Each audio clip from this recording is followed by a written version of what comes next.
শিক্ষিত বেকার ছেলেদের ভবিষ্যৎ বিক্রি করে গ্রেপ্তার হওয়া পার্থঘনিষ্ঠ সঞ্জীব কোলেকে অবিলম্বে ইডি হেফাজতে নিয়ে তদন্ত করার দাবি জানায়। এছাড়াও সঞ্জীব কোলে সহ ওনার পরিবারের যে 6 জনের চাকরি হয়েছে তার পূর্ণাঙ্গ তদন্ত চায়।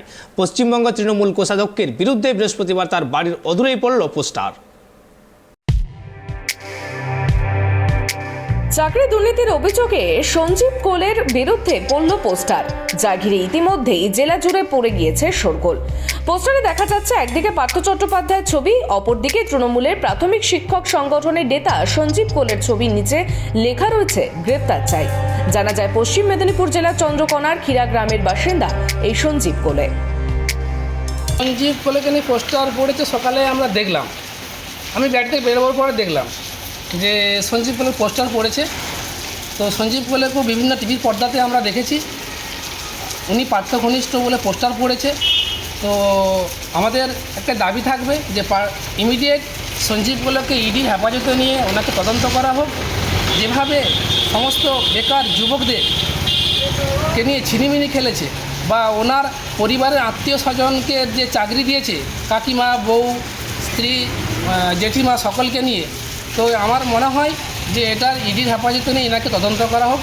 তো আমাদের ক্ষীরপাই পৌর এলাকার উনি বাসিন্দা নন, এবং আমি যতদূর জানি উনি হচ্ছে 3 নম্বর অঞ্চলের ওনার বাড়ি, এবং কলকাতাতে উনি চাকরিরত অবস্থায় শিক্ষকতা করেন। তো এই ব্যাপারে ডিটেলস ওর সম্পর্কে আমার সেরকম জানা নেই। কেন পোস্টার এখানে পড়েছে ক্ষীরপাইয়ের মধ্যে, সেটাও আমার ঠিক বোধগম্য হচ্ছে। এবার আপনারা বিষয়টা খোঁজ খবর নেন। স্থানীয় সঞ্জীবের পরিবার সূত্রে খবর, কয়েক বছর আগে সঞ্জীব, তার দাদা ও পরিবারের আরেক সদস্য হঠাৎ করে একই সময় শিক্ষকতার চাকরি পেয়ে যায়। তারপরেই তার পরিবারের বেশ কয়েকজন সদস্যরাও চাকরি পান। এমনকি এলাকায় শিক্ষকদের বদলির ক্ষেত্রেও সঞ্জীবের অবদান আছে, এমনটাই অভিযোগ।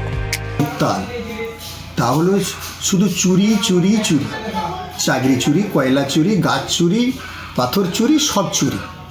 এখন এই চুরির সব অর্থই চলে যাচ্ছে কালীঘাটে। এই কালীঘাটের মিডিলম্যান হচ্ছে এরা।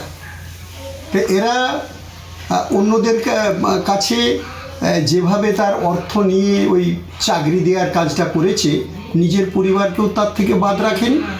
স্বাভাবিক কারণেই আমরা দাবি জানাচ্ছি যে অবিলম্বে এদেরকে গ্রেপ্তার করতে হবে, এবং এদের হচ্ছে যে জিজ্ঞাসাবাদের মধ্য দিয়ে এদের উপযুক্ত শাস্তি হোক। শুধু তাই নয়, একসময় পিটিটিআই আন্দোলনের এই নেতা হঠাৎ করেই প্রাক্তন শিক্ষামন্ত্রী পার্থ চট্টোপাধ্যায়ের ঘনিষ্ঠ হয়ে ওঠে। এই ঘটনা জুড়ে সামনে আসতেই চাঞ্চল্য ছড়িয়েছে গোটা জেলা জুড়ে। পশ্চিম মেদিনীপুর থেকে শুভ চক্রবর্তীর রিপোর্ট, ট্রাইব টিভি।